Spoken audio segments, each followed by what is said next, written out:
વડોદરા શહેરમાં સ્વચ્છતા અને ટ્રાફિક વ્યવસ્થા સુધારવા માટે વિશેષ ઝુંબેશ હાથ ધરવામાં આવી છે. વન ડે વન રોડ અભિયાન અંતર્ગત વોર્ડ નંબર 17 મસિયા તળાવ વિસ્તારમાં વડોદરા મહાનગરપાલિકાના મ્યુનિસિપલ કમિશનરની ઉપસ્થિતિમાં દબાણો દૂર કરવામાં આવ્યા છે. વન ડે વન રોડ અભિયાન હેઠળ વડોદરા શહેરમાં સ્વચ્છતા માટે સફાઈની ઝુંબેશ હાથ ધરવામાં આવતી હોય છે. તો આપણે જાણીએ જ છે અલગ અલગ વિસ્તારમાં કે જ્યાં એક દિવસ એક રોડ સંપૂર્ણપણે સાફ કરવામાં આવે છે.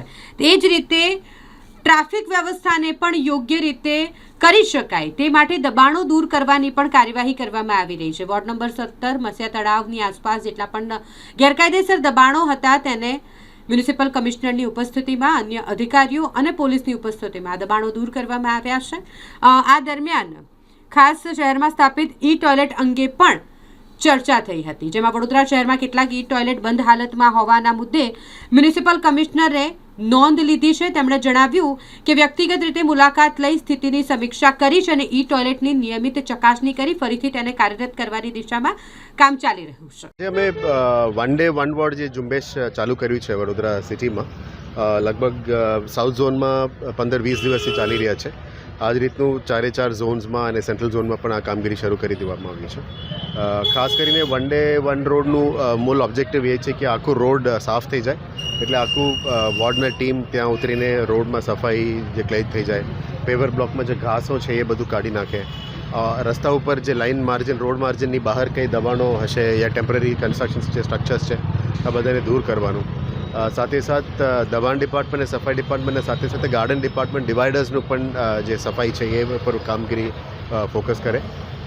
આ ડિવાઇડર્સના સાથે સાથે ક્લિનિંગ જે બ્રિજેસ છે અને ડિવાઇડર્સ છે એની અંદર જે પાનથી કોઈ થૂકેલા હોય, આપણે કમ્પ્યુટર્સ પર થૂકતા હોય એને પણ સફાઈ કરવાનું. ટોટલી એન્જિનિયરિંગમાં પણ જે પણ કરેક્શન્સ કરવાનું છે, માર્જિનમાં, ટર્નિંગ્સમાં, પેવર બ્લોક ઉપડી ગયો તેને સરખું કરવાનું, એ ઝુંબેશ તરીકે કરવામાં આવી રહ્યા છે.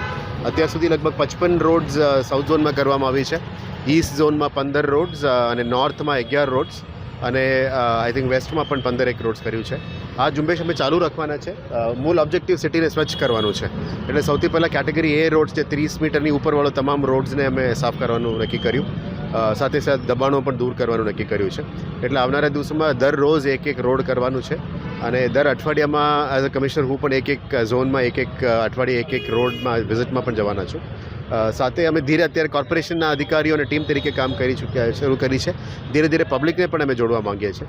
આવનારા દિવસોમાં સ્કૂલના ઇકો ક્લબ્સ, કોલેજના એન્વાયરમેન્ટલ સાયન્સ સ્ટ્રીમના લોકો આ બધાને જોડીને સિટીને સ્વચ્છ કરવા માટે એક સિવિક સેન્સ લાવે, સિટીમાં એક સિવિક મોમેન્ટમ લાવે, આ દિશામાં અમે આ કામગીરી કરવાનું નક્કી કર્યું છે. આશા રાખીએ મીડિયાના મિત્રો મારફતે વડોદરાના તમામ લોકોને પણ આ મેસેજ જાય, કારણ કે આ વડોદરા સિટીને સ્વચ્છ કરવાનું જવાબદારી બધાનું છે. કોર્પોરેશન તો એક તરફથી કામ તો કરશે જ, પણ આખા પબ્લિક એની જવાબદારી લઈ લે કે સિટીને અમે સ્વચ્છ કરવું છે, કારણ કે આ સિટી આપણા માટે ગૌરવની વાત છે. એટલે અમે સફાઈની સાથે સાથે સિટીને બ્યુટિફાઈ કરવા માટે પણ અત્યારે ઝુંબેશ ચાલુ કરી છે. હવે આવનારા દિવસોમાં તમામ બ્રિજેસ, ટાંકી, તમામ પબ્લિક સ્પેસીસને પણ અમે બ્યુટિફાઈ કરવાનું શરૂ કર્યું છે. આશા રાખીએ કે આવનારા દિવસોમાં તમામ કામગીરી સારી રીતે થાય અને વડોદરાને અમે સ્વચ્છ અને એક સારું શહેર બનાવવામાં અમે પ્લાનિંગ કરી રહ્યા છીએ.